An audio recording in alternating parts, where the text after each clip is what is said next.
Gaius Julius Caesar, a name that would echo through history for centuries to come. This man, a giant of Roman history, started as a simple soldier. He rose through the ranks, proving himself time and again with his bravery. His early campaigns in Asia Minor and Cilicia were just the beginning of his illustrious career. Caesar's courage and tactical mind shone through in every battle. During the siege of Mytilene, he earned the prestigious Civic Crown. This award was for saving a fellow Roman's life in the heat of battle. This marked him as a rising star in the Roman military. Caesar's early experiences were crucial. They honed his leadership skills. He learned to command respect and loyalty from his men. These skills would be tested in the fires of larger conflicts to come. The Roman Republic, unaware of what was to come, had nurtured a military genius. A genius that would soon reshape their world in unimaginable ways. Caesar's rise was not simply due to luck or chance. He possessed a keen intellect and a thirst for knowledge. He studied military strategy and Roman law extensively. He understood the art of war and the intricate workings of power. This combination would make him a formidable force in both arenas. He was a soldier, a scholar, and a leader. Rome, and indeed the world, would soon feel the impact of his ambition. From the early days of his career, Caesar sought out challenges. He understood that true greatness came from testing one's limits. This drive would lead him to conquer new lands and territories. It would also propel him into the heart of Roman politics. This was a dangerous game, but Caesar never shied away from risk. He was destined for greatness, and he would let nothing stand in his way.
Solidifying his place in history.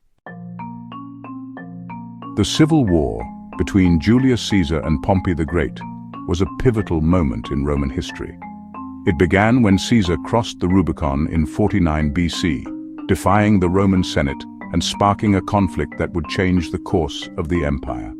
Caesar's march on Rome forced Pompey and the Senate to flee to Greece, where they regrouped and prepared for battle. The decisive confrontation came at the Battle of Pharsalus in 48 BC. Despite being outnumbered, Caesar's tactical genius led to a crushing victory over Pompey's forces.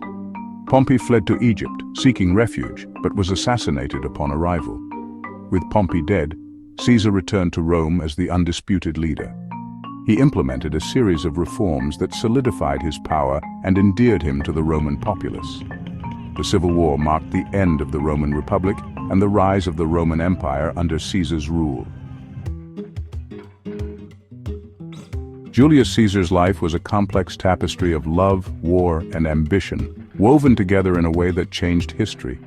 His affair with Cleopatra, the Queen of Egypt, was not just a romantic liaison but a political alliance that reshaped the ancient world and its power dynamics. Together, they had a son, Caesarion, who was seen as a symbol of their powerful union and the merging of two great cultures. But Caesar's ambitions didn't stop there. He sought to expand his influence even further. He continued to conquer lands, bringing more territories under Rome's control, solidifying his legacy. His victories in the battlefield were matched by his political maneuvers, which laid the foundation for a new dynasty that would shape the future of Rome. In his final years, Caesar achieved some of his greatest military triumphs. He secured victories in the civil war, defeating Pompey's forces and consolidating his power.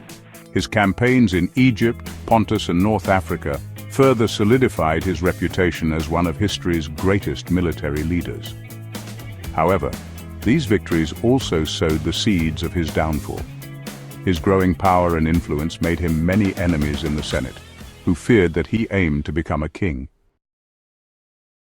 The transition from the Roman Republic to the Roman Empire was marked by Caesar's rise and fall. His reforms, while beneficial to many, threatened the traditional power structures within Rome. He introduced changes that centralized power and reduced the influence of the Senate. Though he was assassinated on the Ides of March in 44 BC, his legacy lived on. The Roman Empire, as we know it today, was built on the foundations he laid, transforming Rome from a republic into an empire that would endure for centuries. Call to action, subscribe, and like Emgotvhistory Warfare for more stories.